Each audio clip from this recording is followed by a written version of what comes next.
Good evening, everyone. Hey, Ebony, how you going? Hi, I'm good. How are you? I'm good. So we just thought we would pop in and do an Ask Anything Q&A. So a bit of a free-for-all. No, not a free-for-all. But, just open it up and go, hey, instead of having a particular topic or kind of theme for tonight, we're just going to answer whatever questions you have, if we can answer those. As always, keeping in mind that there are definitely some questions that we just can't answer in a live stream, or can't, problems we can't resolve for you on a live stream. We'll do our best, but sometimes we might say, hey, we should definitely book a consultation for that.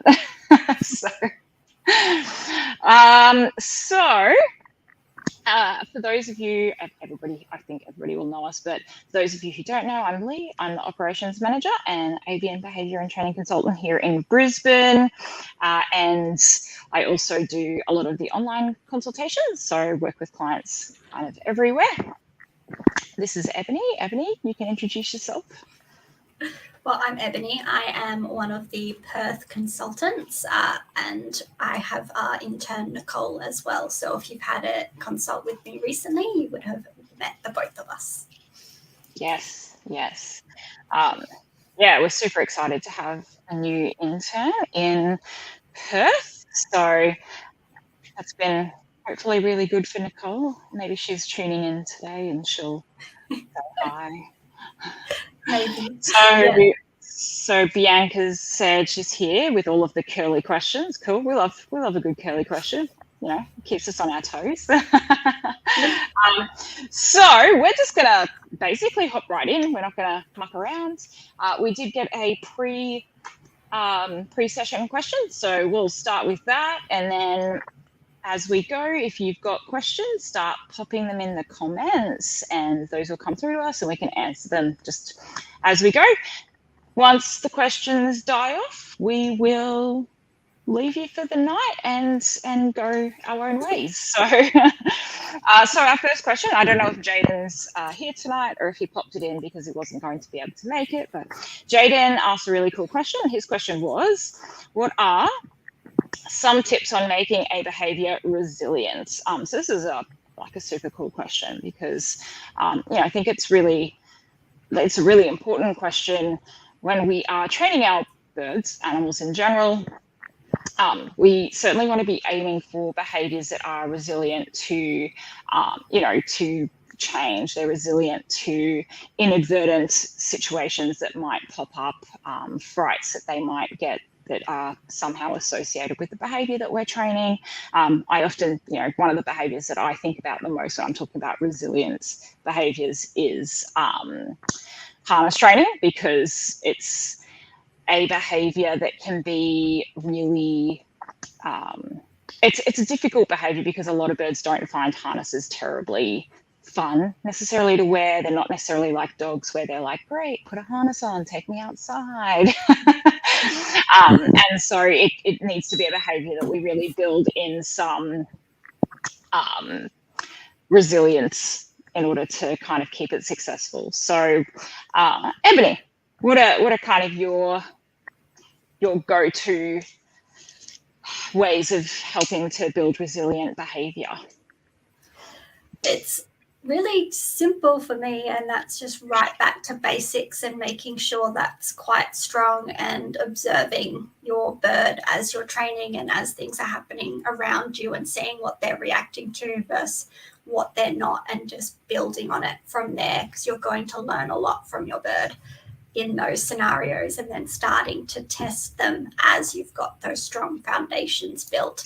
And happy vet visits are another example of where we want to be building up that resilience quite a lot, because if they're going to the vet, they're getting handled, poked, prodded, they might be there for the day, there's lots of stressful things happening, and that can take a really big knock to that resilience that we've built up. So just starting from the beginning and always observing and tweaking the plan as you have to, and maintenance as well, like the harness.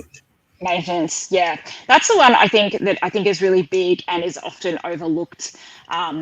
Step up pops into mind here as well. When I go to consultations, I find a lot of clients who are struggling with step up, and it's one of those behaviours where we treat it a bit like we treat sitting dogs. We kind of think of it as an easy starting behaviour, and so we train it, and then we stop reinforcing it often. And then what we often do is then we also start using it in a lot of what could be considered negative situations for our birds. So, we often only ask them to step up so that we can put them back in their cage or something along those lines. And then really quickly that behavior starts to fall apart and the bird stops responding reliably to it or biting when they're asked to engage in that behavior. And so maintenance, I think, is like one of the big critical parts of creating resilient behavior, whether we're talking about a step up or if we're talking about, loading into a crate or if we're talking about harness training. Don't train it and then just go, okay, that's done. I can use it when I need to, but that's it. You need to actually maintain a level of value in that behavior for the bird outside of the situations where you require it. And we can you go. I was just going to say, we can all be guilty of getting complacent with it as well. We go, oh yeah, this is pretty solid. And then you go to do it and you go, oh, that needs a bit more work. So we do it as well. We tend to notice a little bit quicker, but we are also guilty of it. Oh, yeah, absolutely. I catch myself all of the time, and it's because sometimes we're like, wow, I've trained that. And we get really excited about working on some novel, fun trick behavior. And we focus a lot on that. And those boring behaviors fall by the wayside a little bit.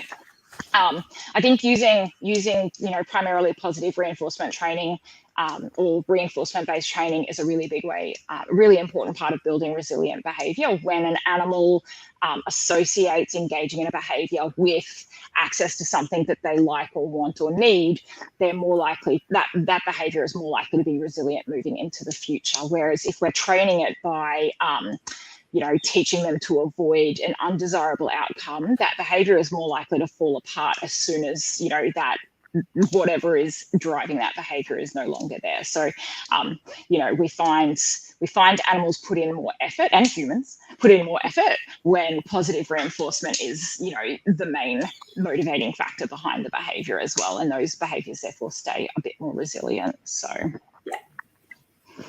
anything else? My other one is just practicing it before you need it as well, because when you've got that crunch, you tend to be a lot more stressed, and the birds pick up on it as well. Yeah, syringe training. And the other one is breaking your behaviors down into really small approximations. If you break a behavior down into nice small approximations and build it up rather than lumping it together and trying to train it too quickly or in big lumps, if for some reason something occurs in the training process or with the behavior, once it's trained, it's less likely to fall all of the way apart. Rather, you might just go back a couple of steps and then just have to rebuild those last steps. Whereas if we lumped it and we trained it really quickly without breaking it down into those nice little approximations, then we're much more likely to see that, really big fallout where maybe the entire behavior falls apart and we're starting from, step one again, or worse, we're on the other side and, we're minus steps now. So breaking those behaviors down into approximations. Yeah. Cool. Awesome. So I don't know, Jaden, if you're here, I'm just going to scroll through the comments that have come up. My mouse just stopped working for whatever reason to see if you've commented, but no, I don't see you, so maybe you're not here. That's fine. Hopefully that answered your question. All right, so we've got a couple of questions that have come through while we've been chatting, which is wonderful. So I'm just going to work through them as they've come through. Just be aware we are streaming to multiple locations, so you may not see all of the comments. So if you feel like we're answering other questions before yours, it's because they came up before. All right, so our first question is, can you bite pressure train birds? Our 2.5-year-old macaw bites too hard when playing and also has random bouts of feisty aggression and can bite hard. Yes, they can bite hard. Yep, those big beaks are definitely very powerful. Look, so even there is even really some questions around the topic of bite inhibition in dogs. So there's certainly probably not been any real research into bite inhibition in parrots. Obviously, I think to an extent they can certainly learn the strength of their beak and learn how to use it, so it's less likely to do damage. And in fact, truthfully, your bird is probably already really moderating their bite, because most macaws, big macaws, can break bones if they so choose. So the likelihood is your bird is already moderating their bite to an extent. Generally, though, we recommend teaching your bird just not to use their beak on you in a playful manner at all. It's generally not the greatest idea, because when they get overexcited, maybe their fine motor skills start to wane a little bit because they're overexcited, and then they do bite down too hard, and it's really uncomfortable. So rather than focusing on how to teach your macaw not to bite you as hard during play, focus on redirecting that beak onto more appropriate things like toys during play. So, again, it's, much the same advice that we'd give to someone with a puppy, essentially, is like, instead of, trying to teach a puppy not to how hard to bite you, teach your puppy just to bite something else entirely. And keeping in mind that, chewing and breaking things and like ripping and tearing and shredding is definitely all normal macaw behavior. We want to give them outlets for that. We just don't want it to be our skin, fingers, toes, ears, whatever. So really focus on redirecting. So often what I recommend doing is during playtime having, working out what sort of things are your birds most interested in chewing on, and then having those. And this is true for conures, macaws, kayaks, Indian ringnecks, you name it. Like the advice is going to be much the same. When you're playing, if you've got a bird who does tend to use their beak on you a bit, have alternative items that they tend to like chewing on, and redirect that energy into playing with those items instead. When your bird has random bouts of feisty aggression and can bite hard, without digging deeper into that, sometimes I find, and I don't know what type of macaw you've got or anything, but sometimes I find that what's happening is during playtime, they're getting a bit too overstimulated. And as they get overstimulated, they just start to get more and more wound up. And then they start to bite harder. And it's not necessarily aggression, it's just over arousal. And it leads to these harder bites.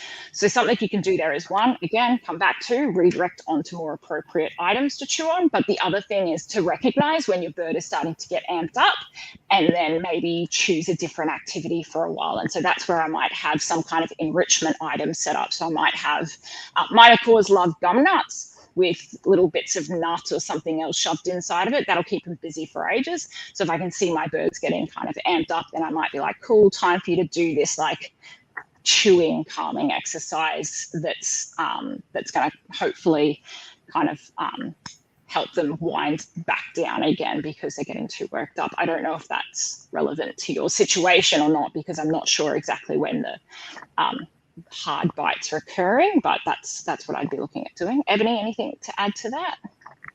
The example I like to use is when little kids are playing and they start off at this low volume, and then it just gets louder and louder and louder, and then you just need to tell them to stop, and you need to put a movie on so they settle down instead of running around crazy. So that's the same thing that can happen with our birds. And I like the foot toys for redirection, and the holy rollers with newspaper twisties inside, because they're pretty easy just to have hanging in the cage or just by itself. So my Indian ringnecks will hold it and go through it. And your macaws and bigger birds will be able to do that as well. Or just throw it around, either way, whatever they want to do with it. Whatever keeps them occupied. Yeah, absolutely. The kid example is perfect. And like with kids, if they're all getting really amped up and running around and screaming, the more they do that, the more likely that is then to tip over into some kind of aggression, where like maybe one of them gets too worked up and pushes, or one of them grabs, or with toddlers it's biting. It's all fun and games until someone starts crying. Yeah, exactly. And so with exactly like that with kids, where we're like, okay, cool, now everybody needs to take a breather and do something a little bit lower energy. The same goes for our birds. And, you know, a 2.5-year-old macaw is still quite young, you know, again, depending on what sort of species you've got. But if you've got a large macaw, 2.5 years is really, you're not even hitting adolescence yet. You've still got, you know, a very young juvenile macaw there. And so they're not necessarily very good at kind of moderating their own behavior or, you know, taking a break. So, but we need to model that as well. If we don't model it, then they're just going to keep getting worked up, and that's the behavior that's going to kind of follow them into adulthood as well. So awesome. Okay, so Bianca's got a question. So Bianca's question is, what would you do if you ended up with someone who has to rely on non-visual ways of dealing with your birds, their birds? A lot of your posts are visually orientated. How would you deal with that in your consults? Both you and Birdtrix assume in your vids that everyone can see their parrots. That is not always going to be true. That's absolutely correct. It's not always going to be true. And, you know, obviously, the thing is, what we do regardless, when we walk into a client's home, is every client is an individual, just like we treat every bird as an individual. We don't have a formula when we're walking into a client's home as to this is how we're going to handle this bird or this situation, because that's, you know, every home is individual and different. And so I can't say exactly how we would go about dealing with that, because it would realistically depend on the setup for that person in that situation, and what sort of birds they've got, what sort of home environment they've got, whether they're on their own or whether they are sharing their household with somebody who is sighted. You know, there's a lot of different things to take into consideration, and I personally can't say this is exactly how I would handle that. And the thing is that, you know, I can sit here and say in honesty that at this stage I haven't actually had to engage in that particular situation. So I've not had a client at this stage that is not sighted. So I haven't had the opportunity to kind of work through that in a consultation type environment in the past. So, Ebony? Well, a lot of what you said of the individual, and it would depend on the amount of sight that a particular individual themselves has, if there's someone else in the home that is sighted. But we can also use quite a lot of those vocalizations and reinforcing those to use that as an indicator of where the bird is, and building up more of that flock core reliance than visually seeing where they are, and reinforcing those stations, you know, throughout the house. So the cage, the stand, whatever it may be, but it depends on the individual household. But there's definitely a few ways we can work with it. It would just depend on that individual bird and the house that they're living in and the person they're living with. And I think also what needs to be worked on as well. So obviously how we're going to handle, that sort of situation when, the concern is just getting the bird to return back to the cage, versus what we're going to do in a situation where the concern is the bird is engaging in significant aggression type behaviors. And so how we handle those is going to vary. But yes, it's very much an individual situation, and walking in and talking to the client about what they feel is achievable for them as well, because I can't speak to that.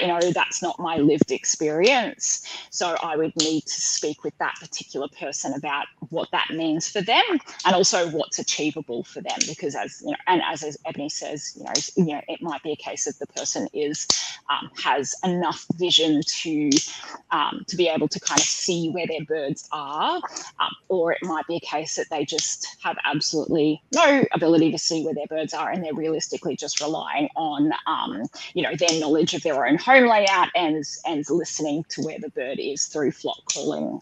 So I think it's the same as when I walked into a client yesterday, and their situation was different to the client that I walked into the day before that. Yeah. Cool. Let me know if you've got anything follow up from that, Bianca. Linda's got a cool question. Linda said, hey, Linda, I don't know if she's still around. I know she's busy feeding babies. She said, do you think one gender is more suitable as a companion parrot over the other? Cool question, because this is obviously something you see getting around on social media a bit. This gender makes, personally, I guess I'm always wary of training / consultant bias, and that is that, a lot of the birds that we see have behavior problems. But what I can say is that, I don't feel like I'm walking into homes where I see more of one or the other sex specifically. I don't feel like there's, I get 80% females or 90% females or anything like that. So there's certainly, from that perspective, I feel like it's a pretty good mix of males and female birds. I've seen really, really sweet, and I think in these cases, usually it's the female birds that get the bad rap. So, and I share my home with 3 females and 1 male. So, they get the bad rap. But, I've worked with really, really terribly sweet female birds that are super cruisy, and I've worked with really, really difficult male birds that are not cruisy at all. I don't, I think Linda probably knows enough, and I think this is just a prompty question.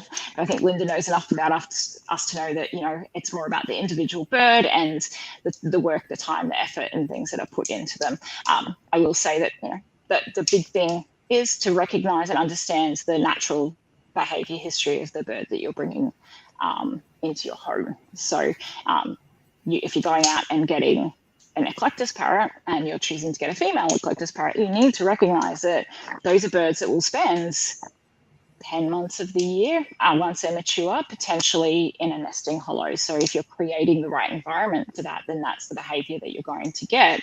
Whereas the males don't do that, and so their behavior is going to be different. I don't think that necessarily makes either one of them a better companion, because the males can be very, very that's the word I'm looking for. Rowdy sometimes, and that can cause its own set of issues. Yeah. So, having a female bird who's ducked into a little nesting hollow and maybe sometimes comes running out, is that any worse than the male bird who wants to rub themselves on everything and everyone 23 hours of the day? No, not necessarily. So, and realistically, that comes down to environment, because you can set those environments up so those behaviours are less likely to occur. So, Ebony, anything to add there? I'm going to give you the next question. Gender bias, as in male, female, personality-wise, I don't think there's one more suitable than the other.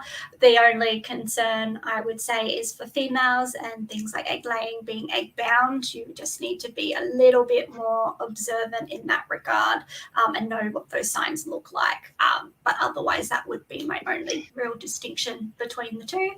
And as Lee said, the boys sometimes can spend all their time trying to get frisky with everything. So there's not necessarily a win either way. Yeah, that's if you're paying attention, and setting up your environment right. Yeah. So as I said, I've met wonderful companions from both sides, and I've met really difficult birds from both sides. So we have both. So we're probably the least biased out of everyone.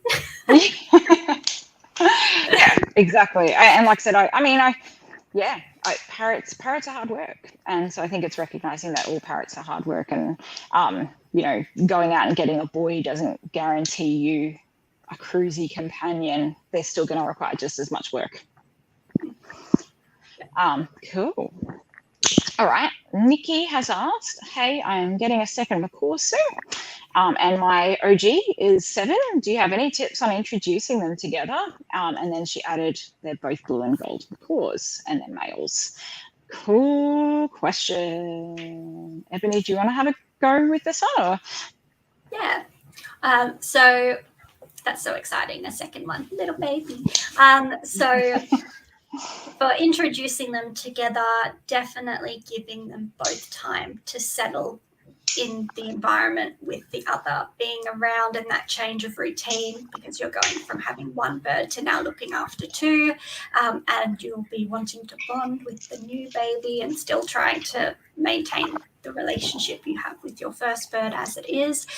So I would definitely start with lots of physical distance with them contained if possible, so they can get used to hearing each other, seeing each other, and not being able to get to each other if they decide that they aren't going to be friendly, and just gradually decreasing that distance while you've got them contained, and then working up to maybe one out, one contained, and slowly building it up from there. So pairing it with good things as much as possible. If you can, having a second person with you if you're getting one or both out, so you've got that extra set of hands, because you may definitely need it. Speaking from personal experience, introducing a second and third bird. But just going at their pace, don't push it, and having the realistic expectation of they may never be super buddy-buddy. They might just get along like roommates. They see each other, can talk to each other, but don't want to hang out 24/7. So making sure you're pairing that with good things and respecting if they want space or want to hang out closer in a good way, because it can change pretty quickly, especially while they're getting used to each other. They can get a bit squabbly. Yeah. And I think like some of the things that are going to really like kind of, she's asked about ideal. Yeah, so my next thing was going to be, it's also going to depend on like what your setup's like, you know, whether you are talking about having these birds indoors or whether you have an outdoor aviary setup, how big that is. Those are all going to play a part as well. You know, from you know, my perspective, probably one of the biggest challenges that I see with people, especially when it's adding macaws to a macaw existing household where there's been one macaw for a long time. Though, you know, the first macaw is often very strongly bonded to their humans in the household. They are very, and it's going to depend on, you know, it depends. Our favorite saying, you know, so often the original bird is very bonded to the humans in the household. They're very used to kind of being the center of attention. And so it can be a big challenge for them to then kind of accept this other very cute, cuddly, snuggly baby who just wants to kind of be on you, who just wants to get snuggled. So it's like something that's really important is pairing the presence of that new bird with lots and lots of good things for the existing bird as well. So it's really important not to kind of have the existing bird, I guess, you don't want to inadvertently not include them because the baby is seeking a lot of attention, for instance. And that's where the second person can come really in handy, because you can have one person focusing on the original bird and really reinforcing them and creating positive associations with the new bird being out and getting attention. So, you know, if it's possible, having, you know, kind of two people around can be really handy. The other thing that I found, like your point to point and your recall, so you've got those up your sleeve, so if you need to move them away, you can ask them to go in opposite directions, and your station. Yes, so working on those. I really like side-by-side foraging activities where, you know, you kind of set the birds up, if, you know, in separate cages, or, you know, again, it's going to depend on what your setup's like. Really careful if you're using one of those divided indoor cages, because there is a chance of toes getting bitten, or even tongues. Tongues and toes are the two big ones that I see with those divided indoor cages. It's something to be really cautious of. And I actually had to get a client who was doing intros between two blue and golds, and things weren't going fabulous, to actually replace the internal divider with something more solid, and I think she replaced it with perspex, so the birds could still see each other, be near each other, but didn't have that option of grabbing each other, because one bird did get injured, and it obviously, you know, that's the last thing you want to happen, because then we build really negative associations. So careful if you're talking about using an indoor divided cage. If you're not, great, you can have the cages, at a distance, and side-by-side foraging activities are great where the birds are in their cages, but they're foraging together, which is very much a flock activity. So encouraging those flock behaviours, making sure the original bird's getting lots and lots of social contacts. So we're meeting those needs, pairing the new bird's presence and the new bird getting attention with the old bird also getting lots and lots of fun, good things. You've asked about an ideal minimum outdoor aviary size for 2 blue and golds. Minimum is 6 by 3, 6 metres by 3 metres. Ideal would be as big as you can make it. So a minimum would be 6 metres by 3 metres. An ideal would be the largest possible aviary you can fit into the space that you've got for your birds that you can afford, because the bigger the better. Yeah, it's hard to answer that question without knowing, I guess, a little bit more about your situation, about whether your existing macaw has had much, if any, exposure to other birds and what its reaction is to other birds.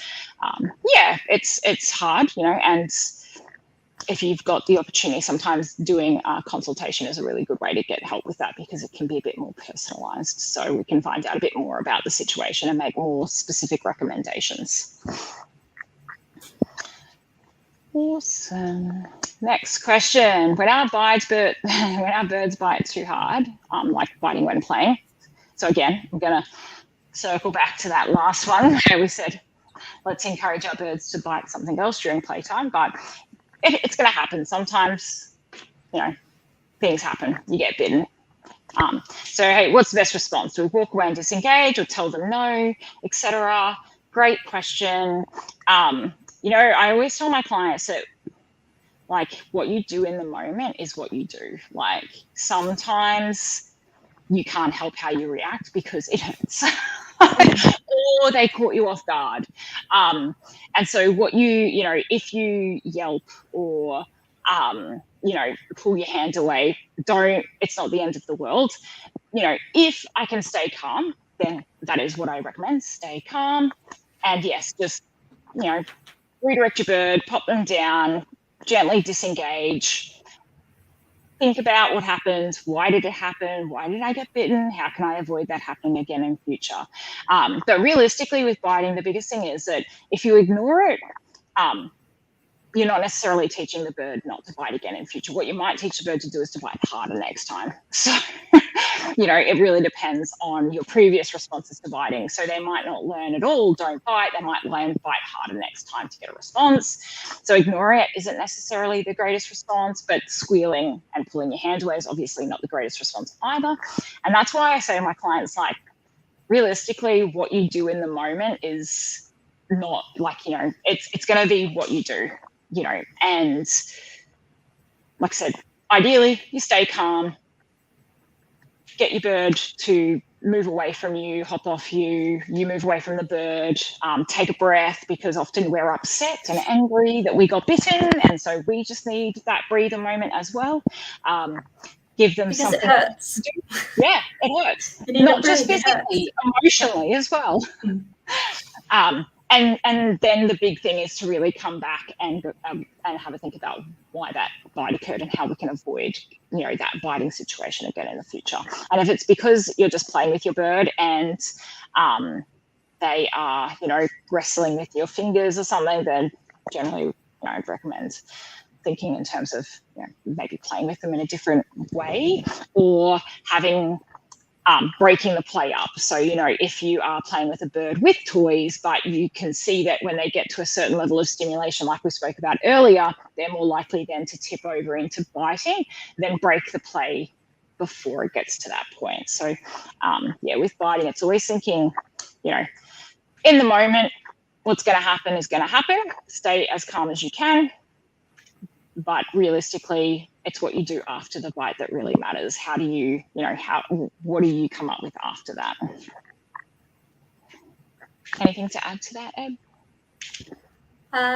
Well, I was just going to say the best response is for you to reflect on what happened and learn from it Sometimes we still get the odd bite here or there. It's never during a consult for me. It is always my two, because I have not been paying attention, and they just a tiny bit. So that one, it hurts. Take a breath, reflect, and they don't know the word no.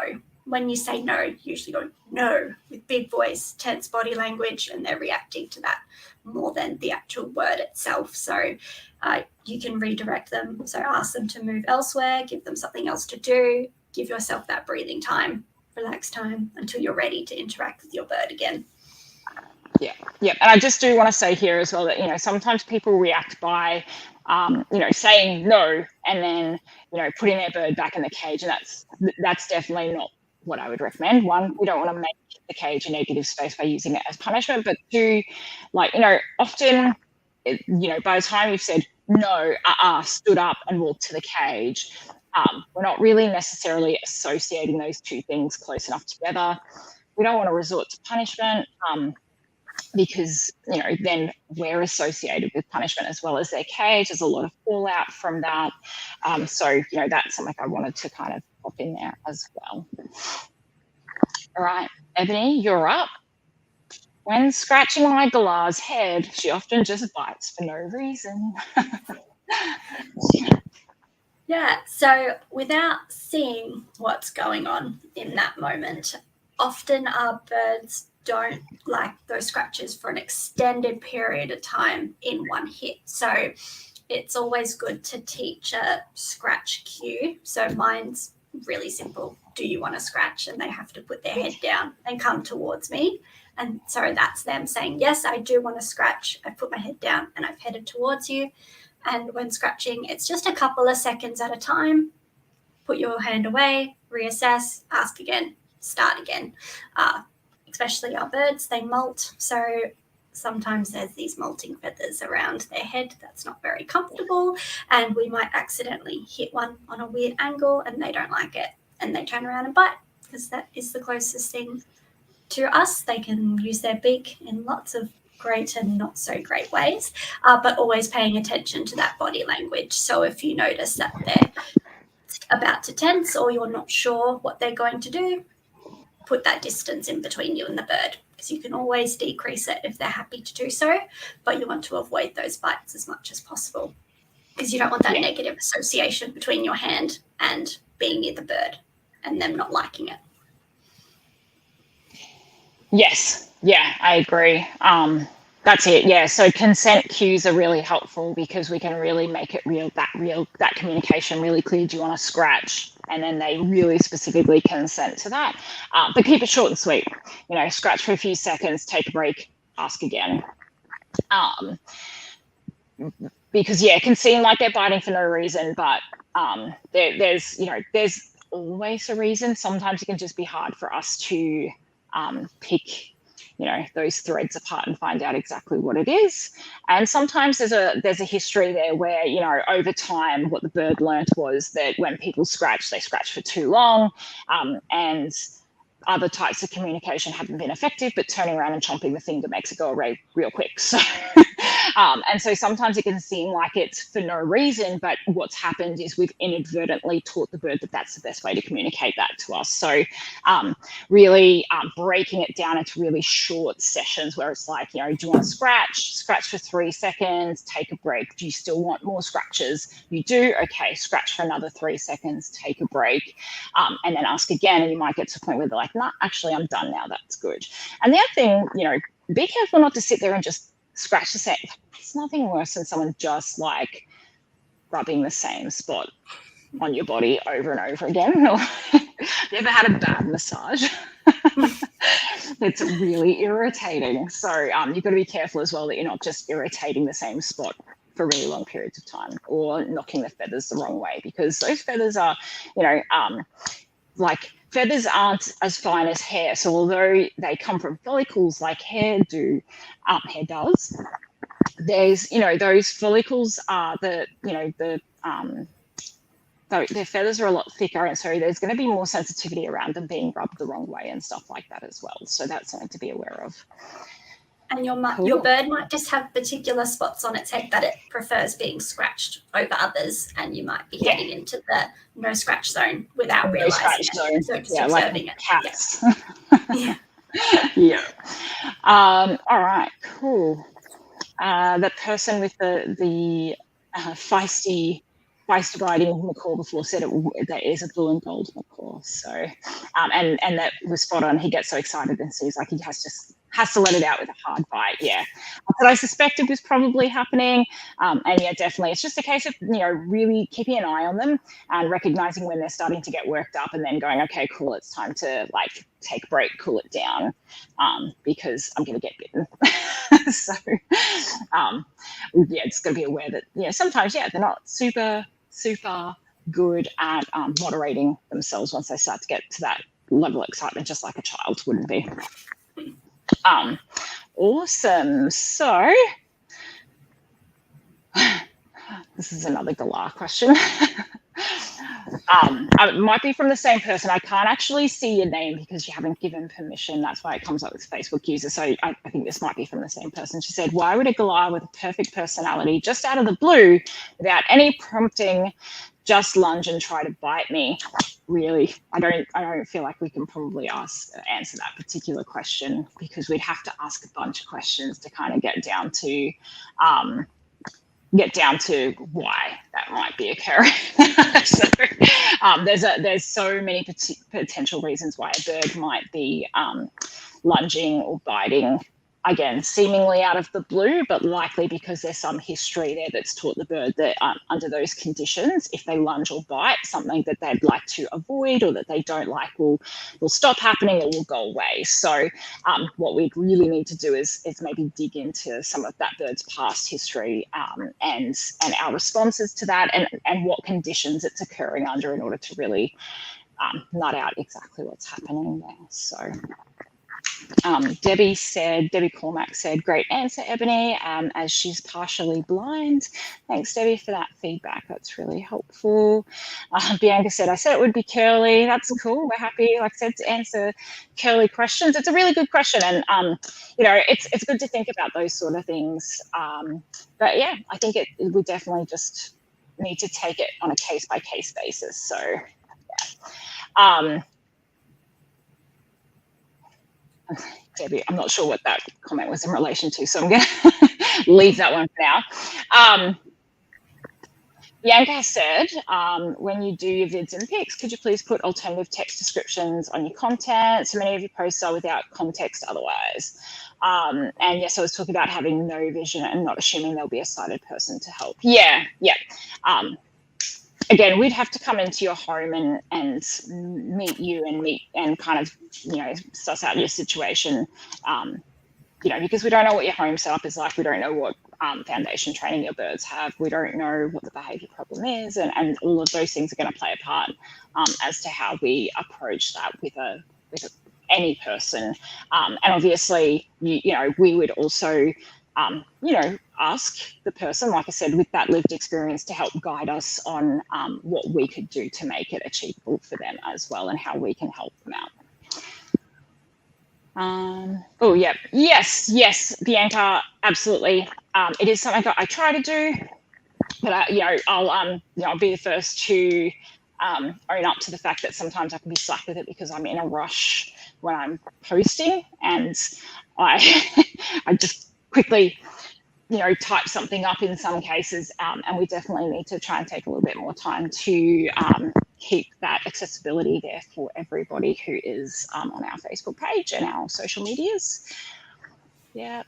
Oh. And Bianca, if you have any suggestions of resources, websites where we can get more information on things like that would be greatly appreciated too. So then we can look out for that and have a little bit more knowledge going in and getting that information from the individual.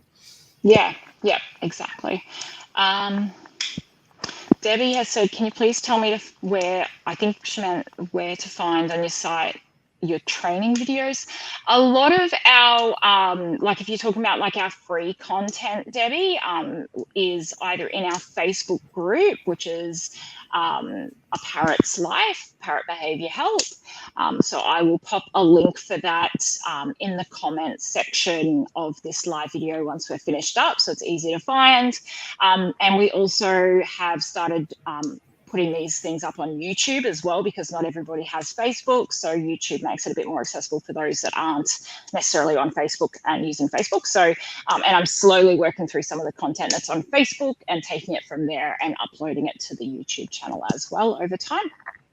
So those are the two places where you're going to find the vast majority of kind of the free content. Our website has a blog, which also is sometimes a bit neglected, but there's definitely some really good articles and stuff up there. So the blog can be a really good place to look as well. And that's just our website, parrotlife.com.au. And when you're on the website, there's a menu at the top. And if you hit the word blog, that'll take you through to the blog, and you can scroll through and read any articles that you think are kind of relevant to yourself. And we'll take suggestions for blog posts as well, because we struggle at times to come up with inspiration. So we will take it. Thank you. Yeah. Let us know if you've got something in particular you want us to cover off on. We're happy to write something up for you. Nikki has come back. So Nikki's the one that's getting the second baby blue and gold with her 7-year-old. So separate aviaries to start with, or a divider in an aviary. If you've got an aviary set up, again, like I'm not 100% sure if you've already got an aviary, or if you're talking about once you've got an aviary set up. If you've already got an aviary, what I tend to recommend doing with birds that live in an existing aviary is to give the baby bird a chance to explore the aviary without the big bird there. So I wouldn't necessarily go out and build a second aviary. What I would do is I would have an indoor cage, have the baby bird inside for the first couple of days anyways, just to help them sleep, settle, things like that.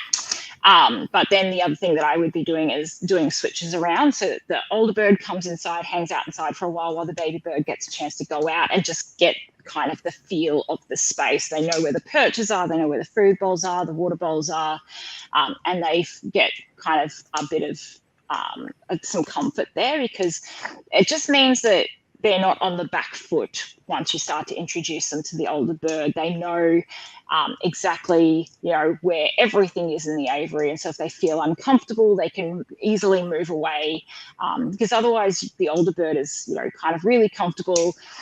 They get around the aviary easily. They're really agile. They're really, they know their space really well. And it can put the younger bird on the back foot a little bit, and have lots of things for them to do. Yes, multiples, exactly. Multiple food bowls, multiple water bowls, multiples of favourite toys, multiples of baffle cages stuffed with stuff, lots of things for them to do to keep them busy and occupied as well, so that their primary focus isn't necessarily each other, but they actually have other things to do. And start with short sessions together. And sometimes the best thing you can do is not have the person in the aviary. I know it's hard. It can be really hard to walk out of an aviary and leave a young bird in. But sometimes the human presence can actually cause issues, because the older bird is really focused on keeping the younger bird away from this really valuable resource of their human being. And so sometimes it can actually cause more conflict. And so sometimes just stepping out of the aviary and being, nearby, monitoring closely, able to intervene if necessary.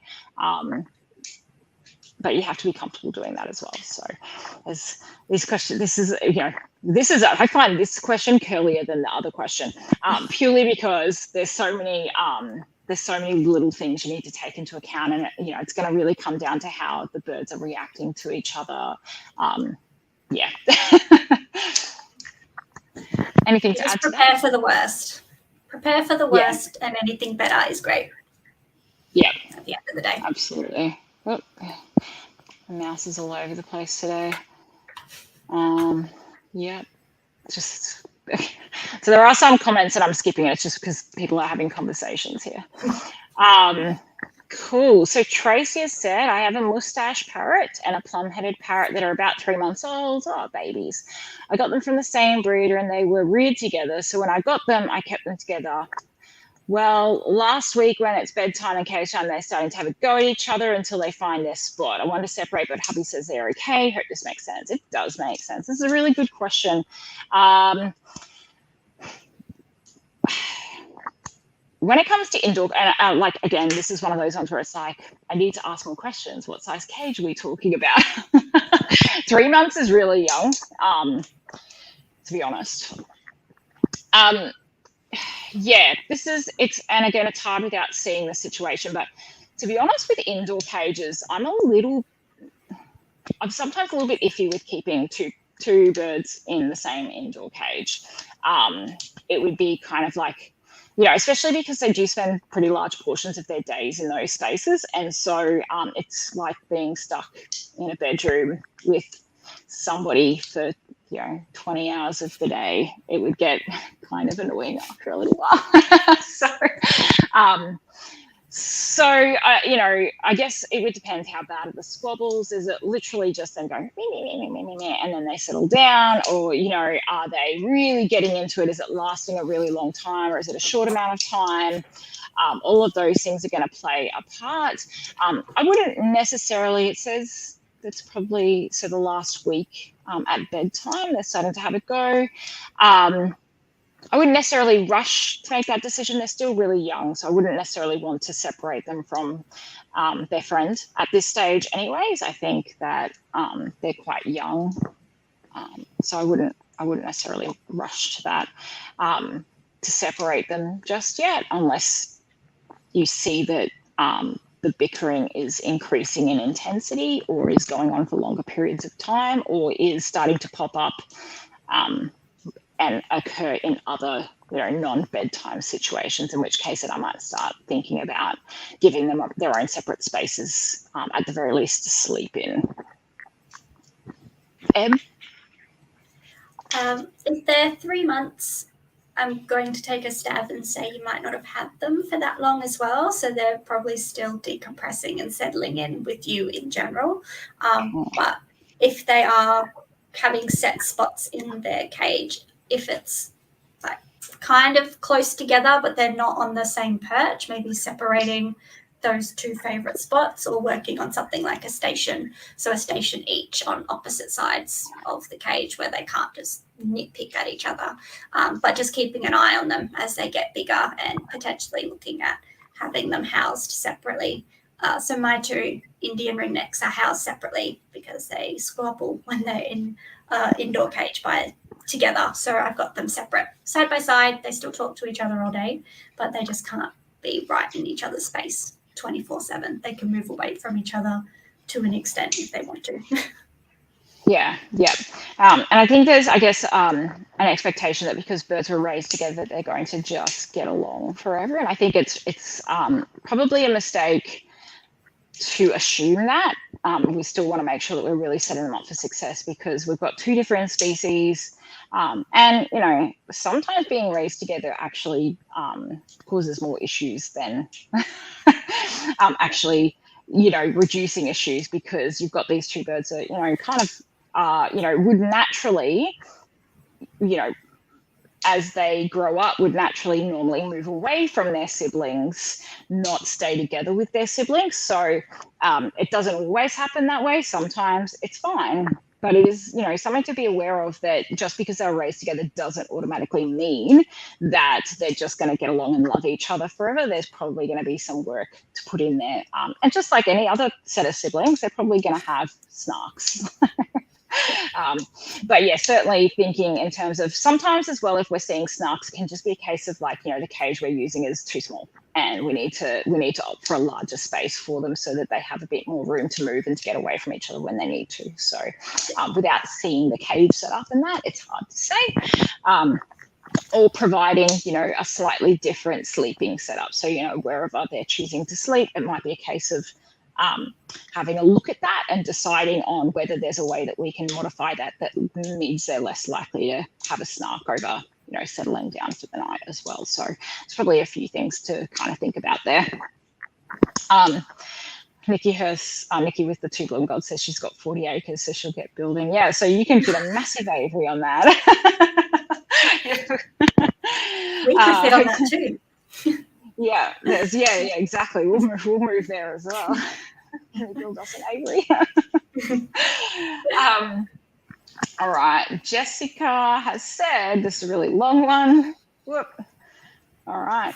Guys, you're keeping us busy. I was like, I don't know how many people are going to come to this. And now it's like, wow, awesome. Cool. All right. So Jessica said, my male cockatiel gets really hormonal and heightened over household items, mostly fabric items, pillows, dishcloths, certain clothing, tea towels, blankets, plastic bags, and paper. I don't know my next steps to take. I always try to hide these things from him, but he manages to find something else like the car key, lanyard, etc. If I forget to hide the keys, he's a pain in the butt. These are items we use daily, and it's so hard to not have these things inside for him. If he gets super, gosh, sorry. Sometimes it cuts the questions off on me. So I've got half your question, and then the other half has just disappeared. So I'm just going to see if I can find the rest of that. Do you want me to read it? Oh, can you see it? Yeah. Yeah, cool. Hang on, now I can't see it either. Okay, don't worry. I thought I could. I'm just, I'm going to go to our Facebook page on my phone because I know that that's where it's posted, and so I should be able to read the rest of it there. So, no, oh my gosh. Sorry, Jessica. Facebook does weird things with some of these questions. It's really annoying. So I get the general gist of what you're saying here, anyways.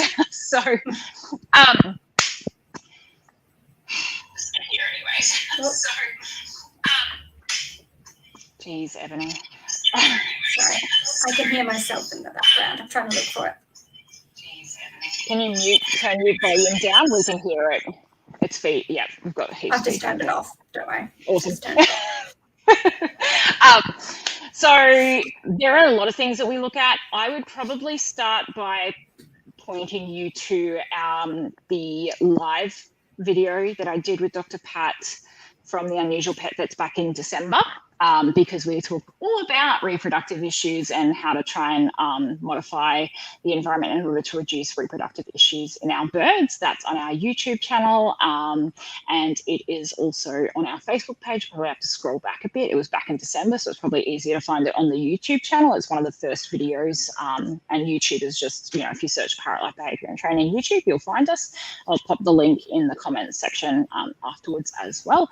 I would probably, instead of going into like significant detail here, just because it would take up a lot of time, it took up over an hour when we did the live video on it, I would just point you straight in the direction of the live and start there and work through the stuff that Dr. Pat and I spoke about with regards to reducing that hormonal flush that he's experiencing.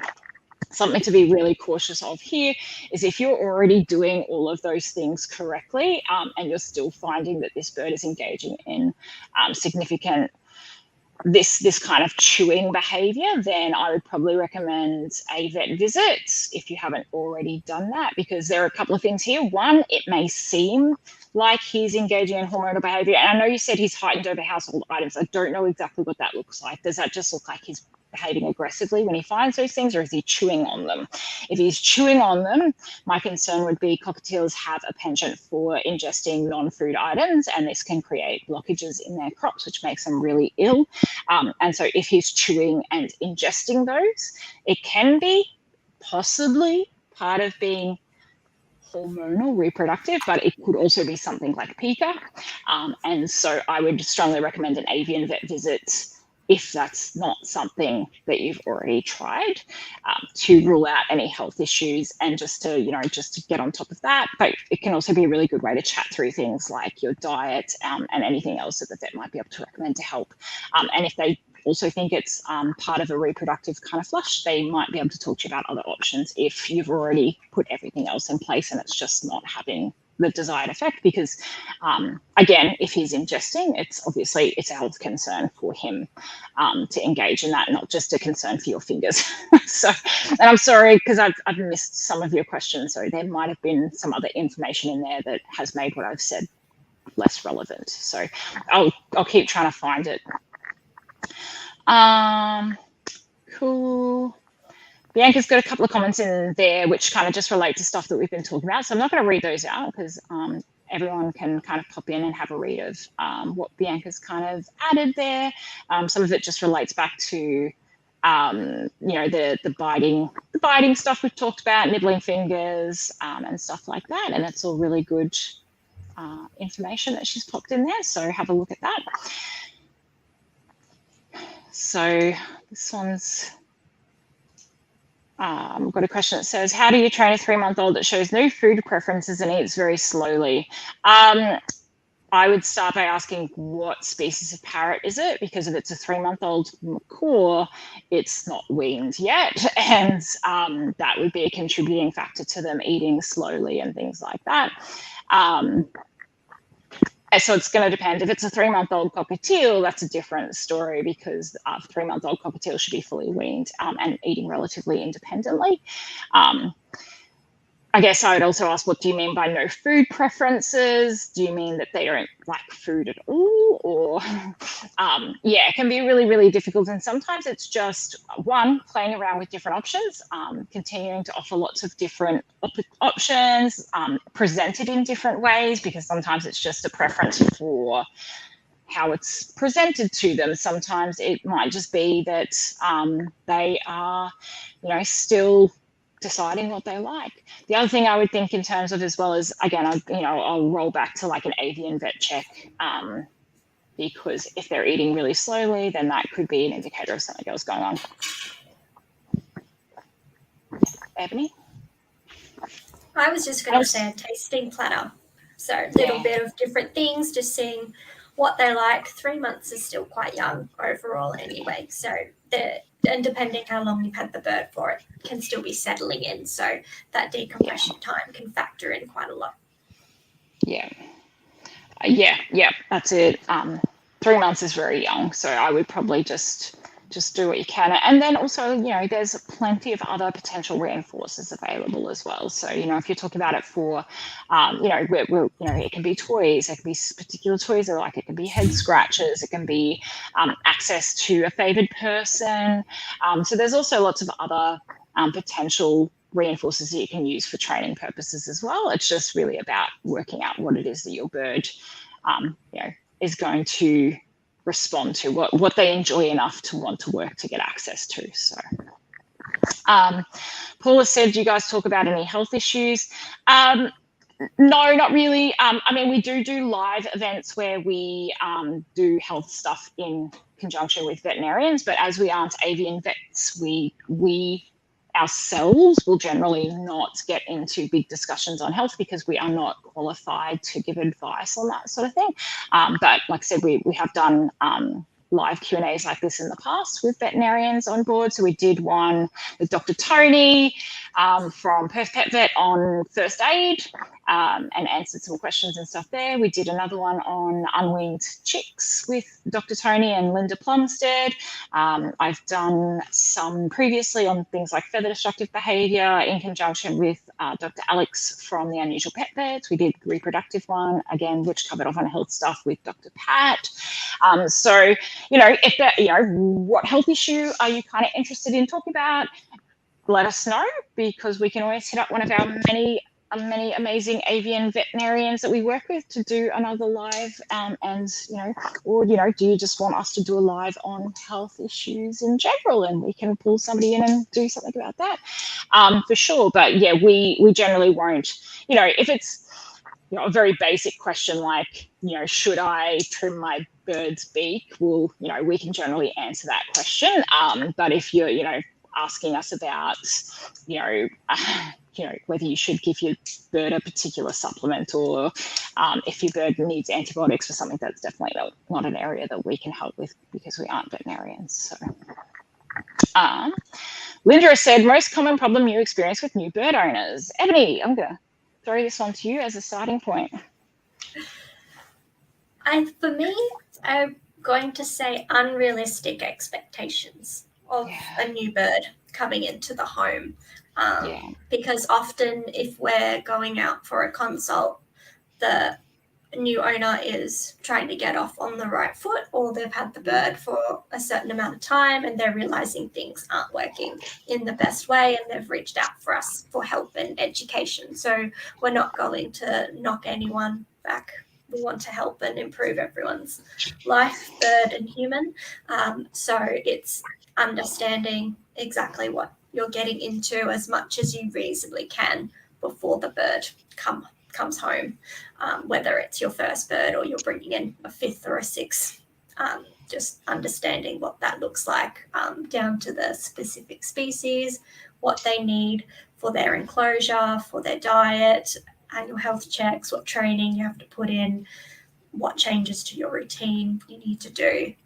You could go on forever about how a bird could change your life, but just trying to get that realistic expectations as much as you can. And that's what we're here to help with as well, being that guide as much as we can. Yeah, absolutely. Yeah, definitely that. And I guess, I think probably the one thing that I see, and, whether it's when I first walk into a home with a person that's just got a bird, or whether it's I go in and they're having problems and they've had the bird for a while, I think creating the wrong type of relationship with the bird from the get-go. So, we get these cute, in the case of somebody purchasing a baby bird and bringing them home from the breeder, and they're often cute and kind of cuddly and sleepy and just want to chill out. Not all of the time, by far. There's certainly species that are like, let's do things. Woo! Lorikeets. But often we see that, and what happens is, because they're cute and cuddly, people just want to sit with them and have them sitting on their shoulder and being with them all of the time. And this, stroking, and it's not necessarily the relationship that we want to be engaging in with them over the long term. It's not necessarily healthy for them or healthy for the bird. And as babies, it's not a case of they're a baby and they're going to get hormonal, but it's just not setting the right stage moving forward. We want to have, from the get-go, we want to have varied relationships with our birds, where our interactions aren't just this one type of interaction, but instead, we have, we do training, we do enrichment and foraging together, we do playtime together, we do, side-by-side activities, or just in each other's company, but not necessarily on each other. And yes, sometimes we sit and we chill out together, and you can sit on me and have some scratches and stuff, but we want our relationship to be varied in all of these ways from the get-go, because that means that we're just setting ourselves up for success as that bird gets older, and we want as many people as possible to engage in those sorts of interactions. And I think it makes the relationship more resilient over time as well. Something that I see a lot of people complain about is I went away for a couple of days and my bird hates me now. And look, I've never had that happen. I have 4 birds. I went away for 3 weeks last year to the US, and I came back and not one of my birds was giving me the middle finger when I got back. And the thing that I think I credit that to is that my relationship with those birds is not just focused, it's never been focused on one particular type of interaction. We have many different interactions, and it makes our relationship more resilient to those stressful situations. So I think that's probably one of the big things that I see new owners doing incorrectly. I get it. They're cute and cuddly, and they can be great time wasters to sit there with them for, 3 hours snuggled on our chest, especially baby macaws or conures and those cockatoos and stuff.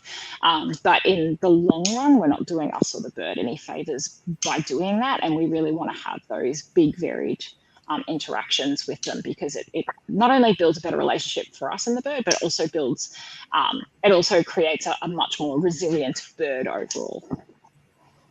And the expectations of what's happening every time they come out and interact with you is varied. So if they just get used to coming out and being on you straight away, and you've done that for 2.5 years, and now you're trying to change it, that can be quite a lot for them to handle, because that's the way you've always done it, and now you're trying to change it. And they go, what are you doing then? That's not what we do. I come out and I sit on you. Yeah, exactly. So we get it stuck, and it can get annoying. People get annoyed with it. Two 6 months, sometimes a couple of years down the track, they go, my bird won't sit on a play stand.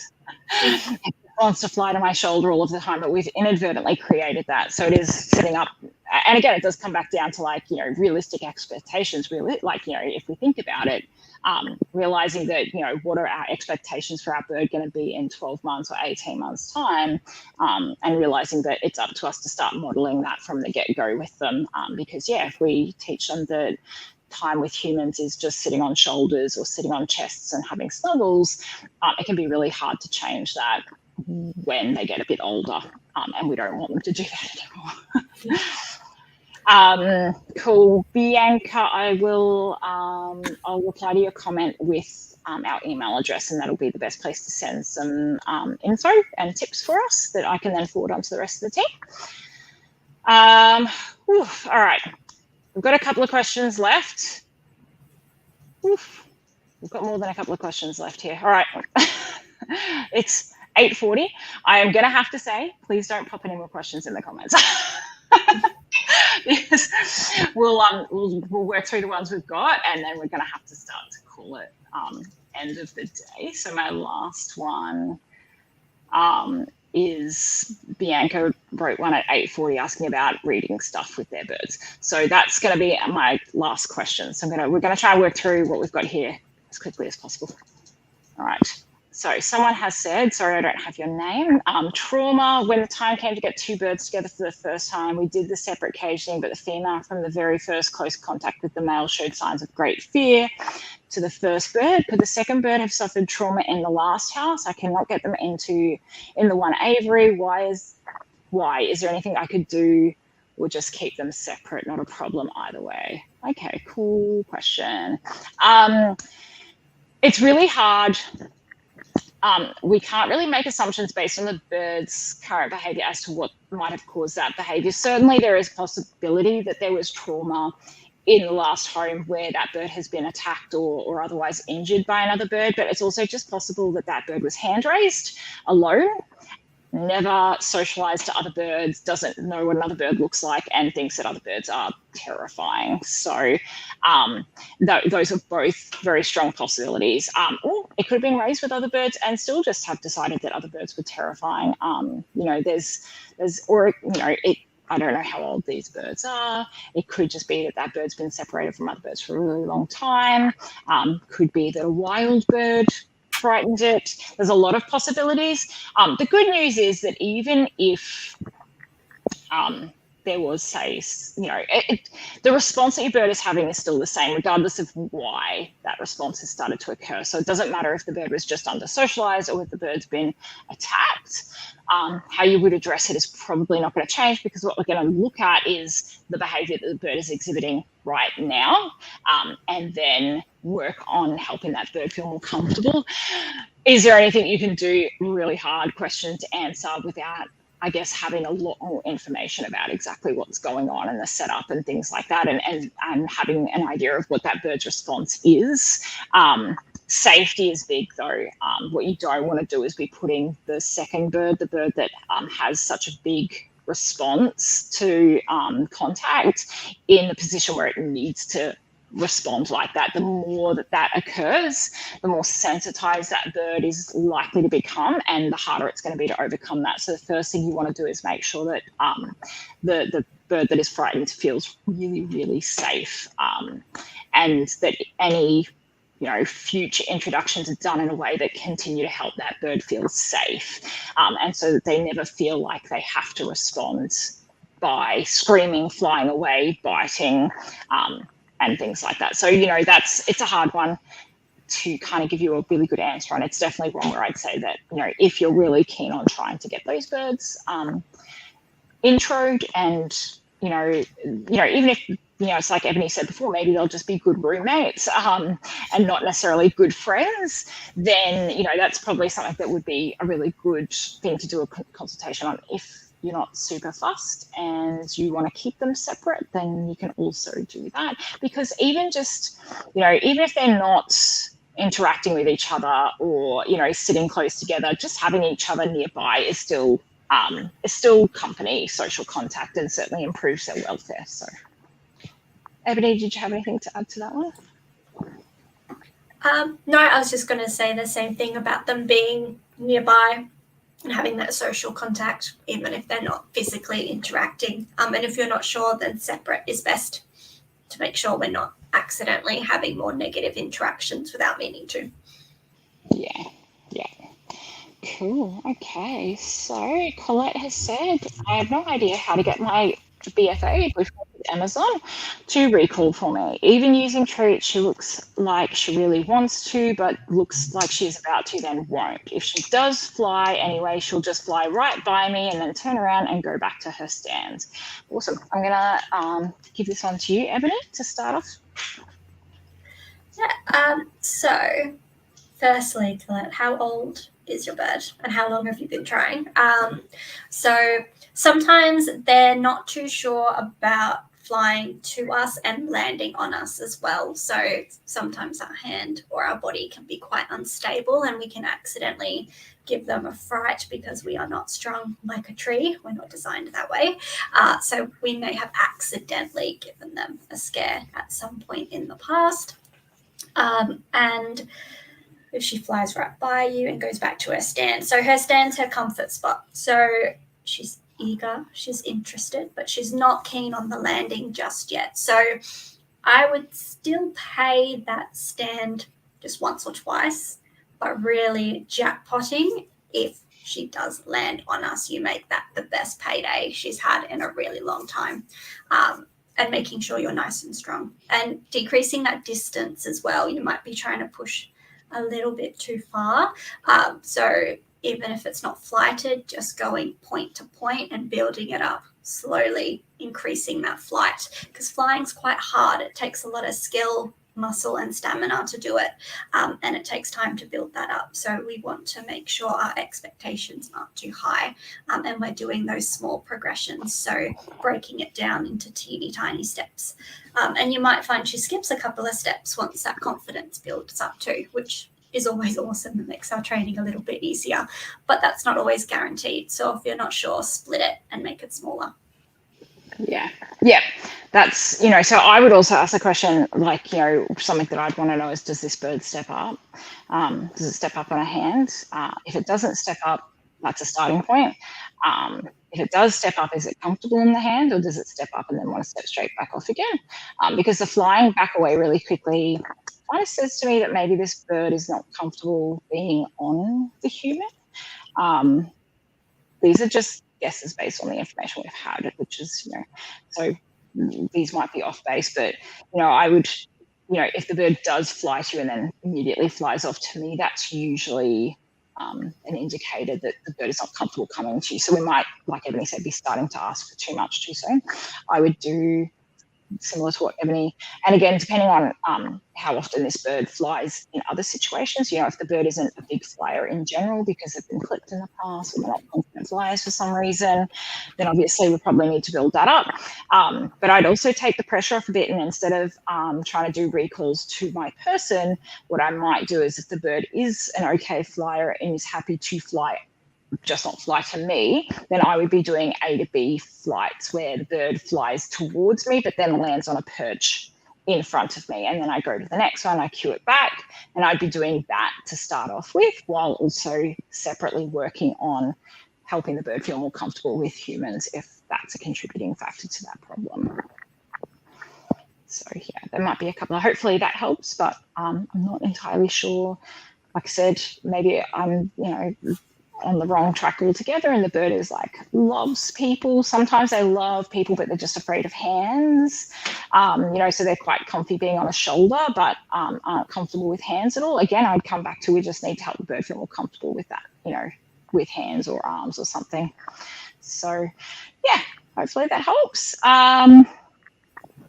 So Jessica, who was asking about the cockatiel that gets overexcited about any fabric type item, he's not consuming it by the sounds of it, but more picking the item up, dropping it, and start singing to it and becoming aggressive with her other teal, herself, and the household.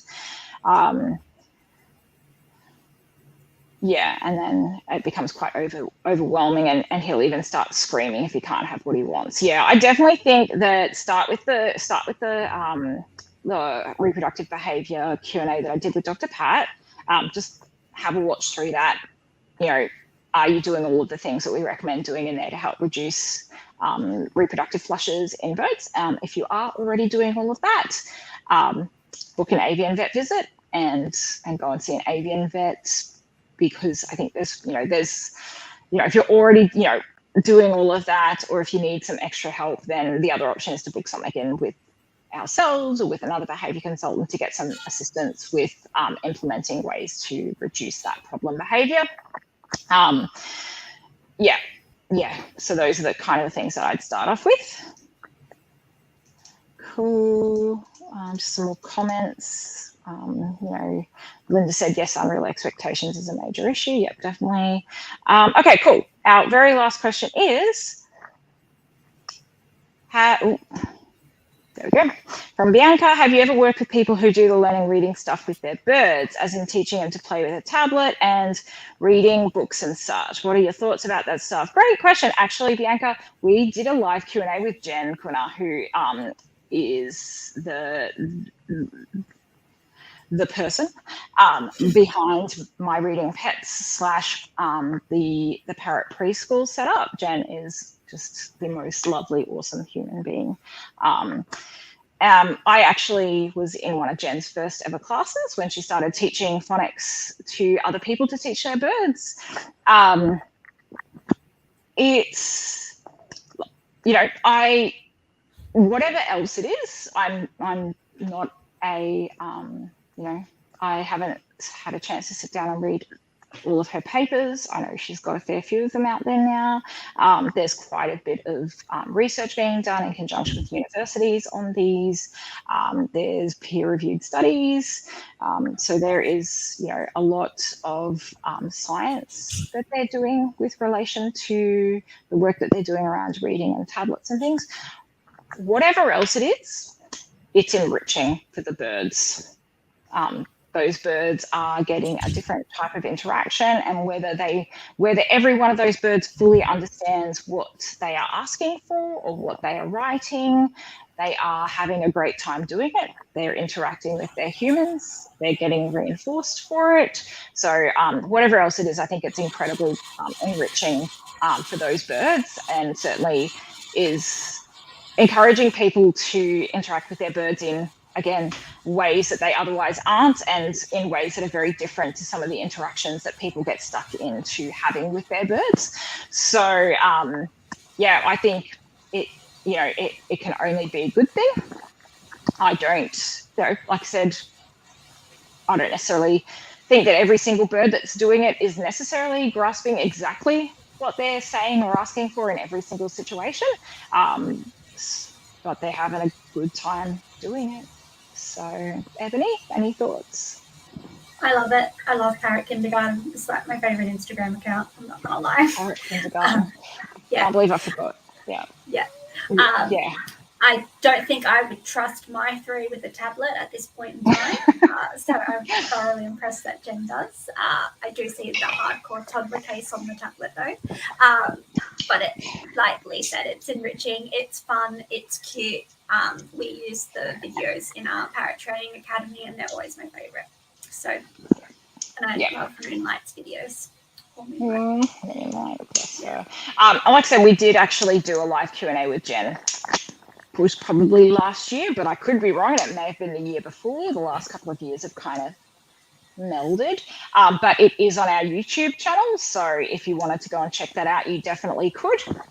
And like I said, it's a new area. Realistically, Jen's only been doing that for about 4 or 5 years. So it's a very new area, and what we know and what we understand and what we can prove is all still very much in the works. Certainly there's a lot of good science going into it at the moment, and some of it's really interesting, and our birds are very intelligent.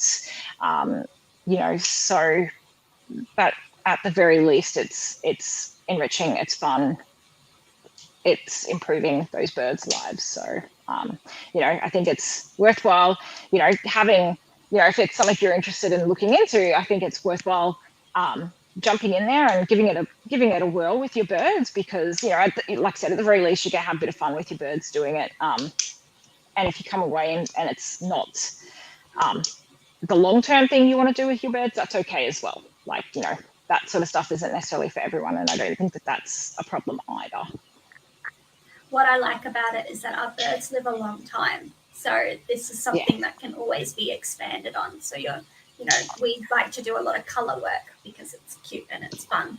But there's only so many colored rings we can get our hands on most of the time. So the alphabet and words and books and painting and all that extracurricular stuff just really builds and expands on their experience and our relationship with them. So it's always fun. Yeah,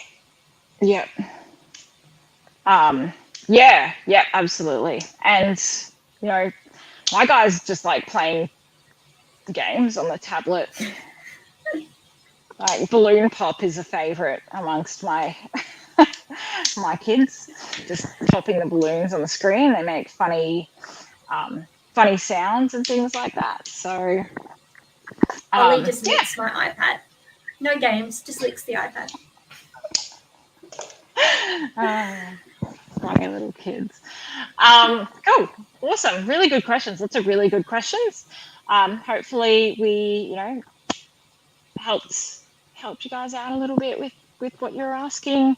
Bianca said she's going to do it, but she has to use other things other than tablets because of accessibility stuff. Yeah, that's understandable. And I don't know if you've talked to Jen, but I'm sure if you reach out to her and let her know, she'd be more than happy to work with you on coming up with a plan to engage in some of that with your birds, for sure.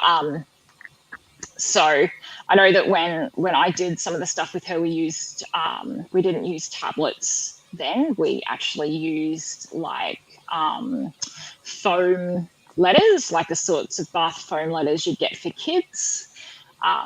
So those were something that we used a lot of for teaching, like phonics and things like that, as well as cards, like flash type cards that you'd use for kids' education and stuff like that. So and I'm sure that information is still available, and that you can still use those sort of things. I'm sure she probably still uses those to teach the basic stuff as well, because tablets in and of themselves are